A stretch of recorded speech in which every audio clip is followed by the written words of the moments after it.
একের পর এক টেরোরিস্ট হামলা চলছে। এই হামলাগুলোকে রুখতে শত্রুপক্ষের ডেরায় স্পাই হিসেবে পাঠানো হয় একজনকে। বছরের পর বছর চেষ্টা চালিয়ে সে কি পেরেছিল শত্রুর একদম কাছাকাছি পৌঁছাতে, নাকি মাঝপথেই শেষ হয়ে গিয়েছিল সব চেষ্টা? সত্য ঘটনা অবলম্বনে তৈরি এই সিনেমাটি আজ আমি আপনাদের সামনে তুলে ধরব। বন্ধুরা, একটি মুভি এক্সপ্লেন ভিডিও বানাতে অনেকটা সময় আর পরিশ্রম লাগে, তাই সেই সময়ের মূল্য দিতে প্লিজ ভিডিওটি লাইক, শেয়ার আর সাবস্ক্রাইব করে দেবেন। গল্প শুরু হয় 1999 সালের 30শে ডিসেম্বর কান্দাহার এয়ারপোর্ট দিয়ে। পাকিস্তানি জঙ্গি গোষ্ঠী একটি বিমান হাইজ্যাক করে রেখেছে। বিমানের সব যাত্রী সেখানে জিম্মি, এমনকি কয়েকজনকে তারা মেরেও ফেলেছে। জঙ্গিদের সাথে নেগোসিয়েশন বা আলোচনার জন্য এয়ারপোর্টে পৌঁছান ইন্টেলিজেন্স ব্যুরোর ডিরেক্টর অজয় সান্যাল। কিছুক্ষণ পর ভারতের পররাষ্ট্রমন্ত্রী এসে অজয়কে জানান যে প্রধানমন্ত্রী তাদের দাবি মেনে নিয়েছেন। অজয় অন্য কোনো পদ্ধতিতে বা পাল্টা হামলার মাধ্যমে সন্ত্রাসীদের দমানোর কথা বললেও মন্ত্রী জানান এখানে কিছু করার নেই, কারণ এর পেছনে সরাসরি পাকিস্তানের আইএসআই জড়িত এবং অনেকগুলো প্রাণ বিপন্ন। এরপর অজয় মন্ত্রীকে নিয়ে বিমানে ওঠেন। চারদিকে রক্ত আর বিভীষিকা দেখে অজয় শিউরে ওঠেন। সেখানে জৈশ-ই-মোহাম্মদের নেতা মনসুর মিস্ত্রি জানায় ভারতের জেলে বন্দী তাদের শীর্ষ 3 নেতাকে মুক্তি দিতে হবে। এর সাথে তারা মোটা অঙ্কের টাকাও দাবি করে বসে। মন্ত্রী কথা দেন আগামীকালই সব দাবি পূরণ করা হবে। এরপর অজয় বন্দীদের কাছে যান। সবার চোখ বাঁধা ছিল। অজয় নিজ হাতে তাদের বাঁধন খুলে দিয়ে বলেন যে আগামীকাল আপনারা সবাই বাড়ি ফিরছেন। মানুষের চোখের সেই স্বস্তি আর কান্না অজয়কে ভীষণভাবে নাড়া দেয়। মিটিং শেষে অজয় তার ঊর্ধ্বতন কর্মকর্তাদের কাছে ক্ষোভ প্রকাশ করেন, আর কত এসব সহ্য করব। কিন্তু পরিস্থিতি তখন হাতের বাইরে ছিল। দৃশ্যপট বদলে যায় 13ই ডিসেম্বর 2001 সালে। ভারতীয় পার্লামেন্টের সামনে তখন এক নারী পুলিশ কর্মকর্তা তার সহকর্মীদের জানাচ্ছিলেন যে তার স্বামীর চাকরি হয়েছে। খুশির সেই মুহূর্ত নিমেষেই বিষাদে পরিণত হয় যখন একটি সরকারি গাড়ি নিয়ে জঙ্গিরা পার্লামেন্টে ঢুকে পড়ে। শুরু হয় নির্বিচারে গুলি। এরাও ছিল সেই জৈশ-ই-মোহাম্মদের লোক যাদের একজন আবার কান্দাহার হাইজ্যাকের সাথেও জড়িত ছিল। গুলি বিনিময়ের এক পর্যায়ে এক জঙ্গি সুইসাইড ব্লাস্ট করে এবং সেই নারী পুলিশ কর্মকর্তা সহ অনেকেই প্রাণ হারান। লাশের সারি দেখে অজয় সান্যাল ইমোশনাল হয়ে পড়েন এবং বুঝতে পারেন এবার বড় কোনো পদক্ষেপ নিতেই হবে। পার্লামেন্ট হামলার পর দেশের পরিস্থিতি উত্তপ্ত হয়ে ওঠে। প্রধানমন্ত্রী অজয় সান্যালকে জানান 2 বছর আগে তারা যে ছক কষেছিলেন এখন সেটি কার্যকর করার সময় এসেছে। সেই গোপন মিশনের নাম ছিল অপারেশন ধুরন্ধর। অজয় সান্যাল সতর্ক করেন যে এই মিশন অত্যন্ত সময়সাপেক্ষ এবং বিপজ্জনক, কিন্তু পিএম নির্দেশ দেন দ্রুত এটি অ্যাক্টিভেট করার জন্য। সময়টা 2004 সাল। আমাদের গল্পের নায়ককে বেছে নেওয়া হয় এই কঠিন মিশনের জন্য। আফগানিস্তান হয়ে হেলিকপ্টারে পাকিস্তান বর্ডার পার করে সে পৌঁছায় করাচির কুখ্যাত এলাকা লাইরিতে। চারদিকে শুধু বড় বড় মাফিয়া, রহমান ডাকাত আর বাবু ডাকাতের পোস্টার। হামজার গন্তব্য ছিল আলম জুস সেন্টার। দোকানের মালিক আলমের কাছে কাজ চাইলে সে প্রথমে হামজাকে পাত্তা দেয় না। দোকানের বাইরে অপেক্ষা করার সময় কিছু স্থানীয় গুন্ডা হামজাকে হেনস্থা করতে শুরু করে। হামজা চাইলে তাদের একাই শেষ করে দিতে পারত, কিন্তু সে লক্ষ্য করে আলম তাকে আড়ালে দেখছে। নিজের আসল পরিচয় গোপন রাখতে সে মার খেয়েও চুপ থাকে। ঠিক তখনই পুলিশ আসায় সে যাত্রায় রক্ষা পায় হামজা। পরের দিন সকালে আলম তাকে খাবার দিয়ে নাম জিজ্ঞেস করলে সে উত্তর দেয় হামজা আলী মাজারি। এটিই ছিল অপারেশন ধুরন্ধরের জন্য তার ছদ্মনাম। আলম আসলে একজন ভারতীয় স্পাই যে গত 6 বছর ধরে করাচিতে নিজের নেটওয়ার্ক তৈরি করেছে। যাকে জানায় এই লাইরি শহরে 2 ডাকাতের রাজত্ব চলে, রহমান বালুচ এবং বাবু ডাকাত। অদ্ভুত ব্যাপার হলো বাবু ডাকাত আসলে রহমানের জন্মদাতা পিতা, কিন্তু তাদের সম্পর্ক সাপে নেউলে। রহমান যেদিন জানতে পারে সে বাবুর অবৈধ সন্তান, সেদিনই তার মা মারা যান। লোকে বলে রহমান নিজেই তার মাকে মেরেছিল। আলম হামজাকে পরামর্শ দেয় যদি বড় কোনো তথ্য পেতে হয় তবে রহমান বালুচের গ্যাংয়ে ঢুকতে হবে। একটি বিয়ের অনুষ্ঠানে রহমান বালুচের ছেলেদের আসার কথা থাকে। বাবু ডাকাতের গ্যাং পরিকল্পনা করে সেখানে হামলা করার। এই তথ্যটি জোগাড় করে রেজওয়ান নামে অন্য একজন ভারতীয় স্পাই যে বাবু ডাকাতের দলেই কাজ করছিল। ঠিক হয় এই হামলার হাত থেকে রহমানের ছেলেকে বাঁচিয়েই তার মনে জায়গা করে নেবে হামজা। পরিকল্পনা অনুযায়ী আলম আর হামজা জুস পরিবেশনকারী হিসেবে বিয়েবাড়িতে পৌঁছায়। সেখানে গোলাগুলি শুরু হলে হামজা নিজের জীবন বাজি রেখে রহমানের ছোট ছেলেকে বাঁচিয়ে নেয়, যদিও বড় ছেলেটি মারা যায়। হাসপাতালে রহমান ডাকাত এসে যখন হামজাকে দেখে আলম তাকে পরিচয় করিয়ে দেয় যে এই ছেলেটিই তার ছেলেকে বাঁচিয়েছে। রহমান যখন হামজাকে কৃতজ্ঞতা জানাতে চায় এবং তার পিস্তল চালানোর দক্ষতা দেখে অবাক হয়, তখন হামজা মিথ্যে গল্প সাজায়। সে বলে সে একজন বালুচ এবং তার শহীদ ভাইয়ের কাছ থেকে সে লড়াই শিখেছে। রহমান তাকে পুরস্কার হিসেবে 1 লাখ টাকা দিতে চাইলেও হামজা তা ফিরিয়ে দেয়। তার এই নীতিবোধ দেখে রহমান তাকে নিজের দলে টেনে নেয়। এরই মধ্যে দেখা যায় পাকিস্তানের রাজনৈতিক দল আওয়ামী পার্টির প্যাপ নেতা জামিল জামানকে। সামনে ইলেকশন, তাই সে রহমানকে নির্দেশ দেয় কোনো ঝামেলা না করতে। হামজা ধীরে ধীরে জানতে পারে যে এই রাজনৈতিক দলের ফান্ডিং আসে এই গ্যাংস্টারদের কালো টাকা থেকেই। রহমানের বিশ্বস্ত লোক উজাইন হামজাকে তাদের গোপন অস্ত্রের কারখানাগুলো দেখায়। পাকিস্তানের নকল অস্ত্রের বাজার যে কতটা বিশাল এবং এর শেকড় কত গভীরে তা দেখে হামজা চমকে ওঠে। এভাবেই জীবনের ঝুঁকি নিয়ে হামজা পৌঁছে যায় শত্রুর একদম কেন্দ্রে। দুমকা নামের রহমানের আর এক গ্যাং মেম্বার ছিল। সে হামজাদকে বিল্ডিংয়ে উঠিয়ে দেখিয়ে দেয় কোনটা কোন জায়গা। ওখান থেকেই এসপি আসলাম রহমানকে গ্রেফতার করেছিল। হামজাদ এসপি আসলামের সম্পর্কে জানতে চাইলে তখন দুমকা তাকে বলে যে তার দাপট এখানে অনেক। দেখানো হয় যে রহমানের ছেলে হত্যার এখনও পর্যন্ত কেউ ধরা পড়েনি, আর রহমান ডাকাতও এর বিরুদ্ধে প্রতিবাদ করেনি। তখন এটাও বলে যে রহমান ডাকাত তাহলে কি কমজোর হয়ে পড়ল। এই কথা বলে যেন রহমান ডাকাতকে রাগিয়ে তোলে। সবারই সামনে এসে জিজ্ঞাসা করে, আচ্ছা, আমার কি এখনই প্রতিশোধ নেওয়া উচিত? তখন সবাই বলে না, কিন্তু হামজাদ বলে হ্যাঁ, যদি আমরা ইলেকশন পর্যন্ত অপেক্ষা করি তাহলে তার আগেই আমরা হারিয়ে যাব। তাদের কি দেখিয়ে দেওয়ার সময় এসেছে যে এই বালুচরা কি করতে পারে। রহমান ডাকাত তাতে সায় দেয় আর বাবু ডাকাতের গ্যাং মেম্বারদের মেরে ফেলে। আর তার মধ্যে সবথেকে হেনস্থা করে যে হামজাদকে তাকেও মেরে ফেলে।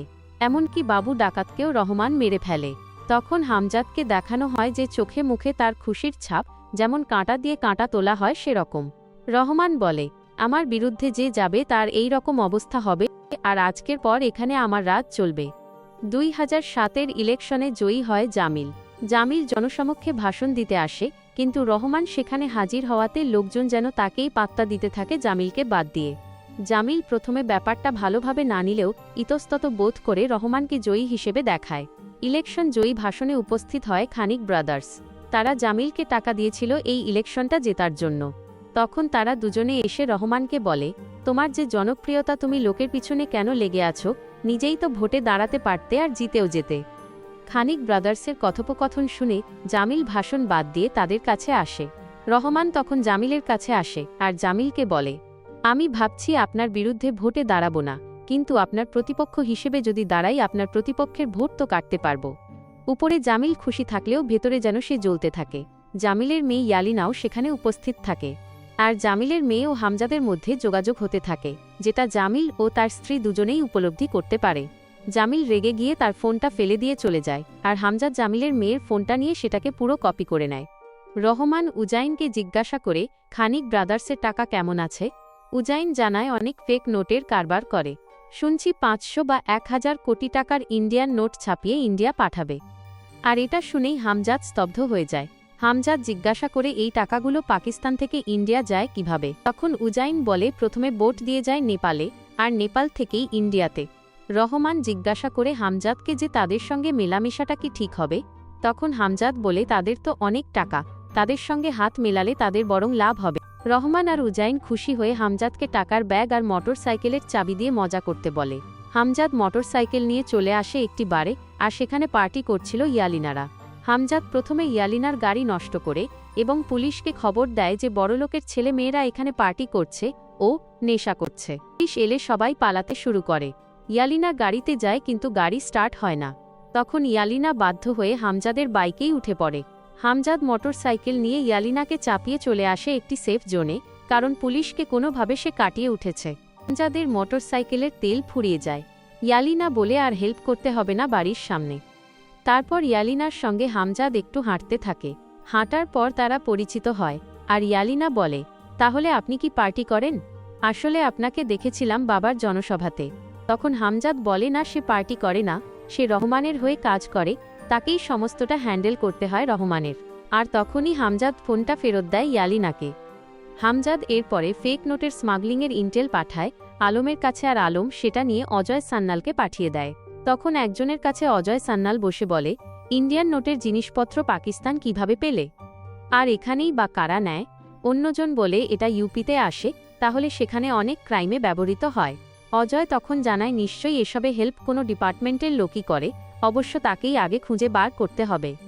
দৃশ্য পরিবর্তন হয়ে দেখানো হয় রহমান তার লোকজনকে নিয়ে আসে খানিক ব্রাদার্সের আস্তানায়।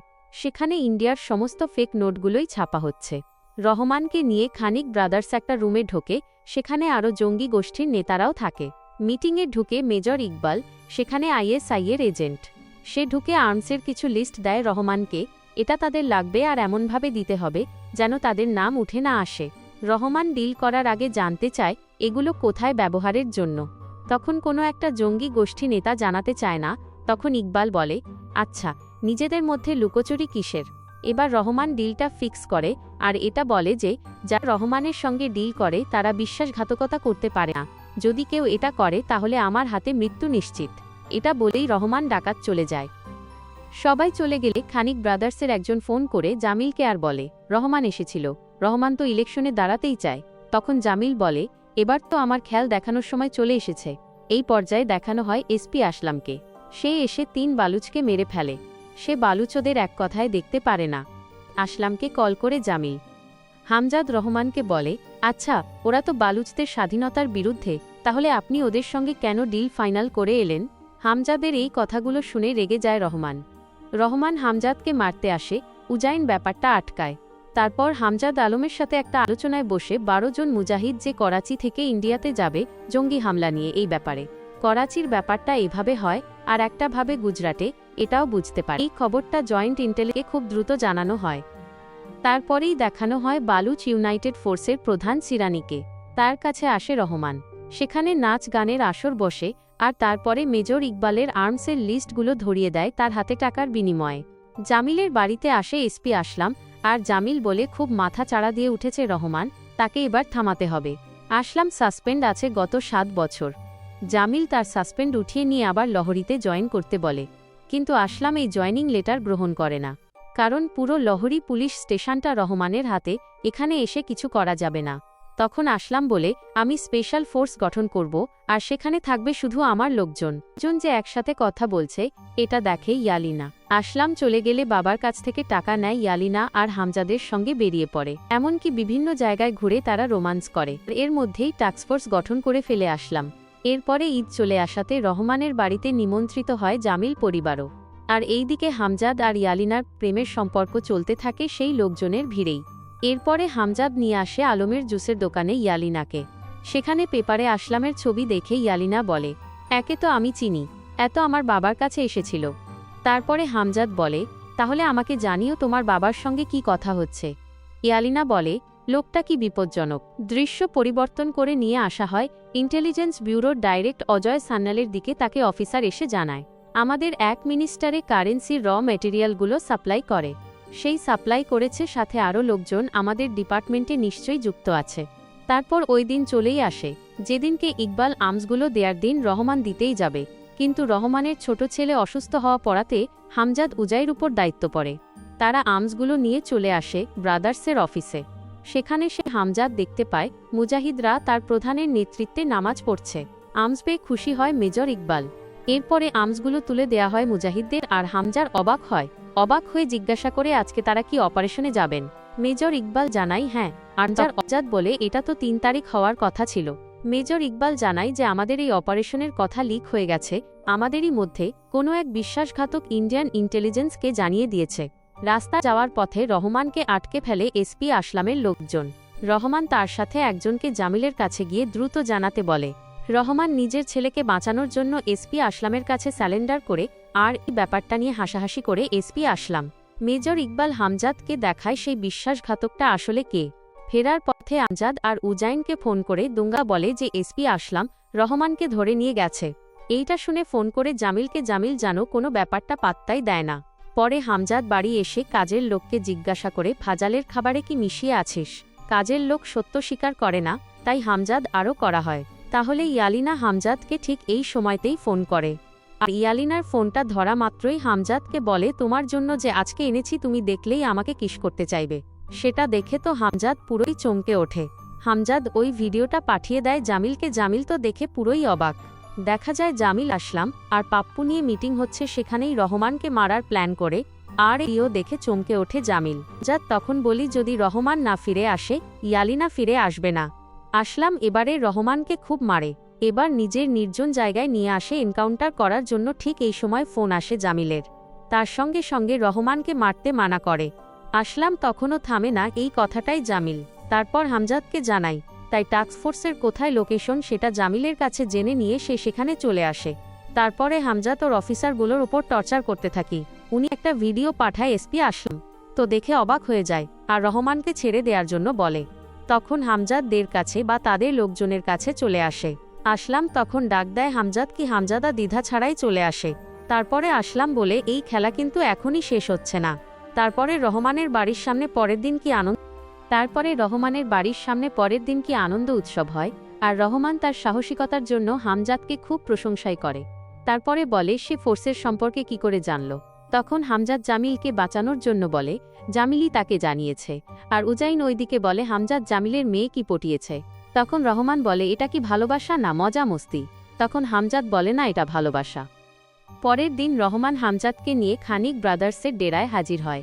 তারা যখন সেখানে পৌঁছায় তখন মেজর ইকবাল ভারতে মুজাইরা আক্রমণের ফুটেজ দেখছিল।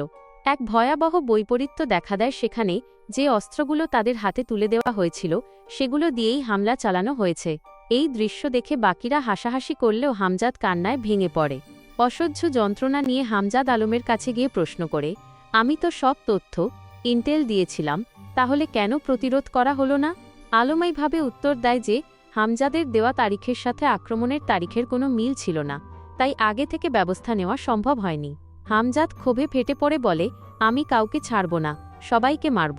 কিন্তু আলম তাকে শান্ত করে জানায়, বর্তমানে ভারতীয় ইন্টেলিজেন্স নিয়ে অনেক কাটাছেঁড়া চলছে, তাই তারা কেবল নজরদারি করতে এসেছে, এর বেশি কিছু করার নেই। এভাবেই কেটে যায় আরও 2টি বছর। ঘোষণা আসে যে রহমান নির্বাচনে দাঁড়াবে। এই খবর শুনে জামিল মনে কষ্ট পায়। এদিকে হামজাদ কৌশলে ইয়ালিনাকে বলে তার বাবাকে জামিলকে চায়ের দাওয়াত দিতে। পরের দিন জামিল হামজাদের বাসায় এলে হামজাদ তাকে সোজাসুজি আক্রমণ করে বলে, আপনি যদি আপনার মেয়েকে দেখে শুনে রাখতেন তাহলে সে আজ আমার সাথে থাকত না। হামজাদ আরও মনে করিয়ে দেয় যে জামিল সবসময় আসলাম আর রহমানের দিকে তাকিয়েছিলেন বলেই নিজের রাজনৈতিক অবস্থান হারিয়েছেন।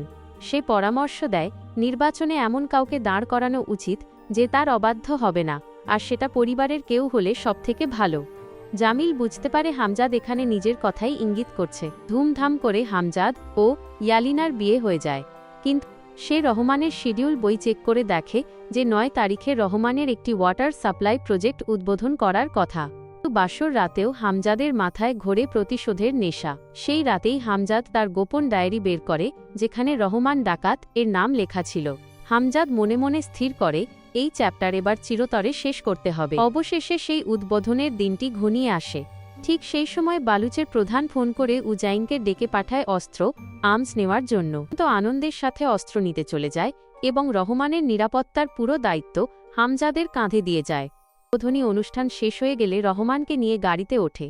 এরপরে গাড়িতে ওঠার পর রহমান ও তার সঙ্গী সাথী সবাই ক্লান্ত হয়ে ঘুমিয়ে পড়ে। পরে রহমানের গাড়ির সামনে একজন মোটরসাইকেল নিয়েছিল। হামজাদ সবাইকে তাক লাগিয়ে মেইন রাস্তা ছেড়ে জঙ্গলের রাস্তা দিয়ে হামজাদ গাড়ি নিয়ে প্রবেশ করে। এটাই সে প্ল্যান করেছিল আসলাম আর মালিকের সাথে।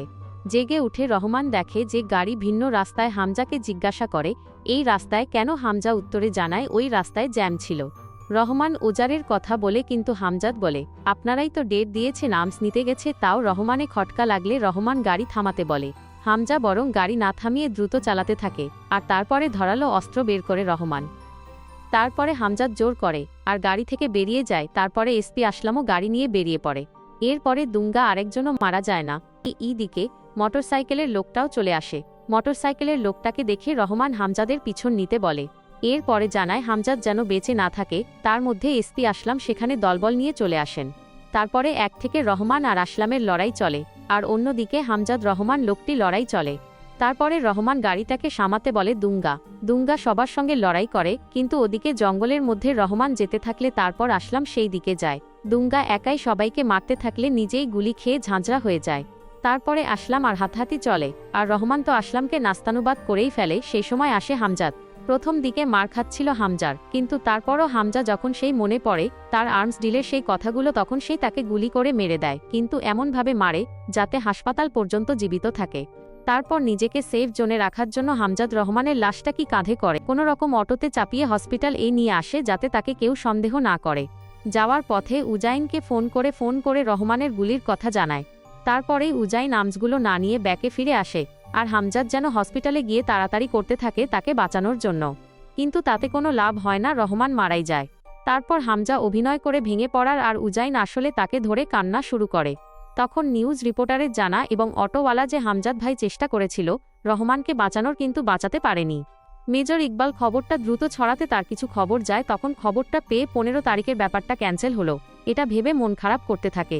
এদিকে খবরটা পেয়ে আলম খুব দুশ্চিন্তা করতে থাকে, আরও ওইদিকে অপেক্ষা করছে ইয়ালিনা। তারপরে হামজাদ ঘরে ফিরে ক্ষতস্থান নিয়ে তারপর ইয়ালিনাকে বলে খাবার দেওয়ার জন্য। তারপরে ইয়ালিনা তাকে খাইয়ে দেয়। তারপর ইয়ালিনা ঘুমিয়ে পড়লে সেই ডায়েরিটা নিয়ে বসে হামজাদ। তখন আমাদের জানানো হয় অপারেশন ধুরন্ধর নিয়ে, যেটা তৈরি হয়েছিল 2002 সাল থেকে। ইন্টেলিজেন্স ব্যুরোর অজয় সানাল থেকে জানানো হয় এই অপারেশন, তাই যে অ্যাসেট পুরো গ্যাংয়ের সঙ্গে জড়িত থাকবে তারপরে উঠবে সে ও ক্রিমিনাল। এই ক্রিমিনাল হয়েই সে গুরুত্বপূর্ণ সব তথ্য লিক করে, তাতে যদি তার মৃত্যু হয় সে হাসিমুখে বরণ করবে। তাই অ্যাসেটগুলো হবে মৃত্যু পথযাত্রী, অর্থাৎ ফাঁসির আসামি। তাই হারানোর কিছুই নেই হামজার আসল নাম জশকিরত সিং রাঙ্গি হিসেবে, যে একজন ভারতীয় মৃত্যুদণ্ডপ্রাপ্ত বন্দী এবং অজয়ের অভিযানের জন্য গোপন এজেন্ট হিসেবে প্রশিক্ষণপ্রাপ্ত। দৃশ্য এবার পরিবর্তন হয়ে প্রেজেন্টে নিয়ে আসা হয়। তারপরে হামজাতের ডায়েরি থেকে রহমান ডাকাতের নামটা ক্লোজ করে দিয়ে অনেকগুলো নাম দেখানো হয়, যাদেরও চ্যাপ্টার ক্লোজ করে দিতে হবে। তারপরে জানানো হয় যে এর সিক্যুয়েল আসবে। তারপর এই মুভিটি এখানেই শেষ হয়ে যায়। তাহলে মুভিটি কেমন লাগলো কমেন্টে জানিও, লাইক শেয়ার সাবস্ক্রাইব করতে ভুলবে না।